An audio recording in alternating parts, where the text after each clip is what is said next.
Hi, my name's John. Welcome to another Evening with Bob. I'm not sure what Bob's going to do, but he's come to the workshop. He's got his good clubber on. He's getting all dressed up.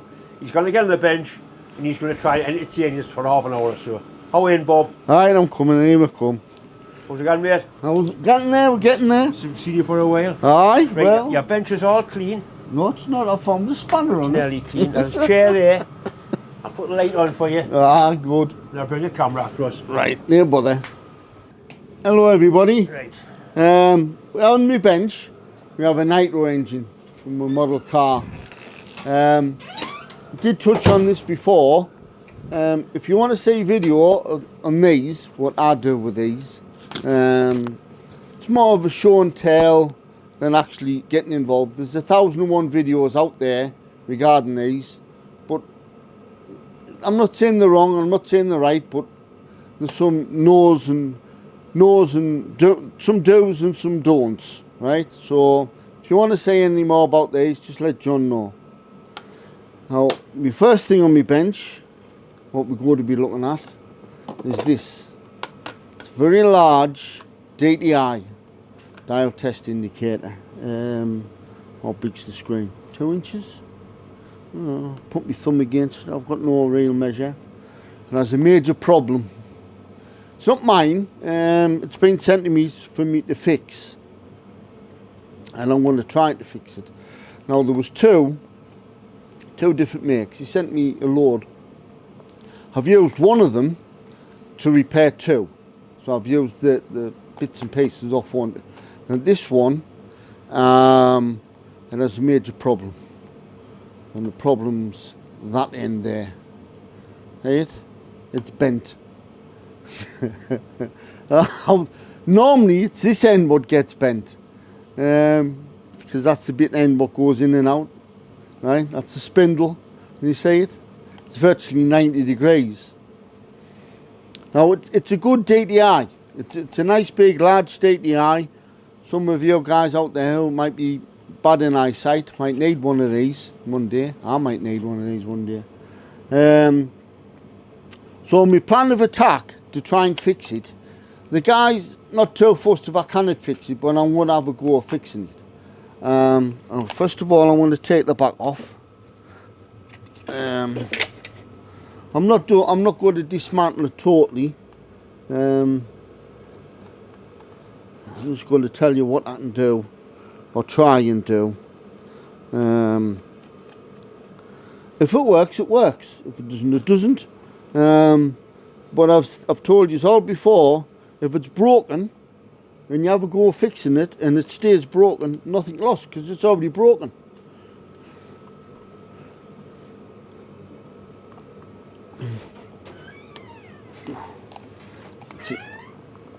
There we go. Labels on it. Right. See inside. It's a relatively small movement what's inside.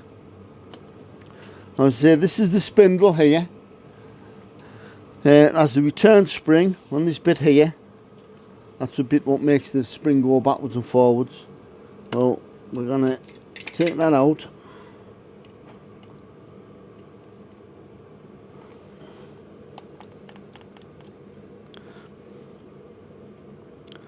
Now, do excuse if my fingers is in the way. I do have chopstick fingers.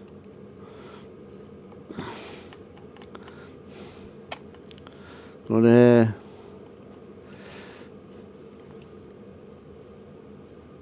say nothing ventured, nothing gained. Now I know some of you will say, that's not the right way to fix it. But my dad used to have a saying, when rumble's up your bum, you'll do out. Right, don't take that off there. Come out. See, once the camera gets involved, right, I need that off there. What I'm trying to do is remove the spring. Right, and then I'll have to stay there. Right, now then, I don't know if you can see it, but round the outside edge there's a little hole. Where the hole is, underneath that hole, there should be a screw somewhere.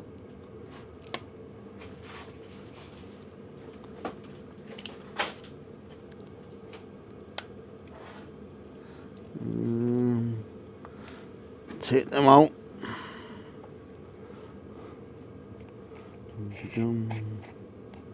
It's usually 3 of them. Oh, this phone's gone off.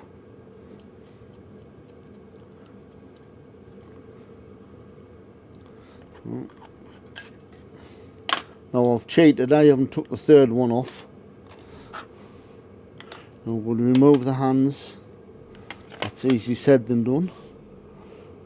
2.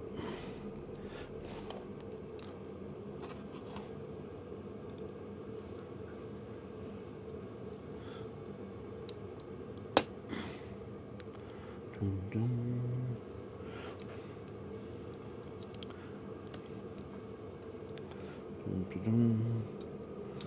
Right. I'll put the main face off. There's 2 screws. I'm going to take them out.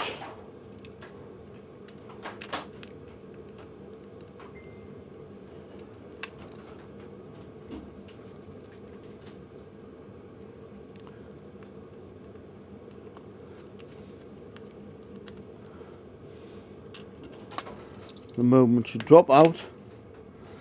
Should be able to turn the movement to one side. What I need to do is get a pair of pliers on. That peg there, what the spring goes on, is screwed in. A pair of pliers. There we go. Sorry if I'm not in shot. There we go. It just screws out.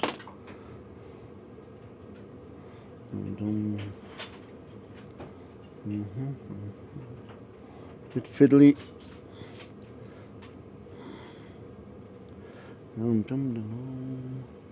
Right, spindle should come out. There we go. I'll put it on there. So how badly bent it is. That should be perfectly straight. That end should be like that. It isn't. What I intend doing is cut just above the rack. There's a rack on there, don't know if you can see it. Just above the rack up here, I'm going to cut it off, cut this bent bit off. Then I want to put it in my 4-jaw chuck and my lathe. And I want to make sure that the spindle is running square. And I'm going to drill and tap that end. A bit like what this end is, where the stylus goes. And I want to put a stud in. And I know I've got some silver steel, the same diameter as this. So I'm going to make a new top bit of rod and screw the 2 together. Because this bit of the rod is basically just a guide. It's this bottom bit what does the work. So if you can imagine how it's supposed to work, is when you know how a DTI works, that goes in and out, right? Well, obviously it's been out. It's been hit. Now, whether it works or whether it doesn't work, I'll not know till I've done it. Because we're not going to do it here at John's. We're going to do it. I'm going to do it down home. But you will see the results if I can do it. If it fails, then it fails. The guy's not too fussed. He would like it back if I can get it to work. But if I cannot, I have tried in the past heating these up and trying to straighten them. Doesn't work. I've tried all sorts. I've never gotten a satisfactory result. But I'm hopeful by cutting it off and putting a new length on, I'll be able to sort it out for the guy. Right, that's it. I'm going to put this back in here with all these screws. I will keep you updated regarding it. As I say, the movement, that's the movement from that DTI put inside. It's not seized. It's people say, oh, it's a big DTI and have a big movement. It's not. That's the same size movement as what's in a normal DTI. It's one of these I don't like. Told you about these before. it's got brass bushes in, as you would call it, brass bearings, into this zinc alloy.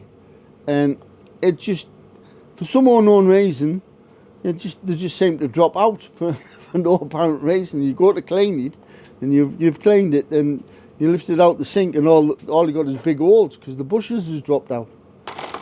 But there we go. So I hope you enjoy that little video. And as I say, oops, I'm going to put everything on the floor. If you want to see a video or how to and not to and all this sort of stuff about nitro engines, so I have played with them for a long time. I'm 64 now, and I've been playing with them since I was knee-high to a grasshopper. And so there we go. Get me budget screwdriver kit put back together again. There we go. Right, so there we go, ladies and gentlemen. We'll probably see you in a fortnight's time and let you know what's happened, or we've got something else to do, or whatever. So, tiddly bow for now. Thank you very much. Bye.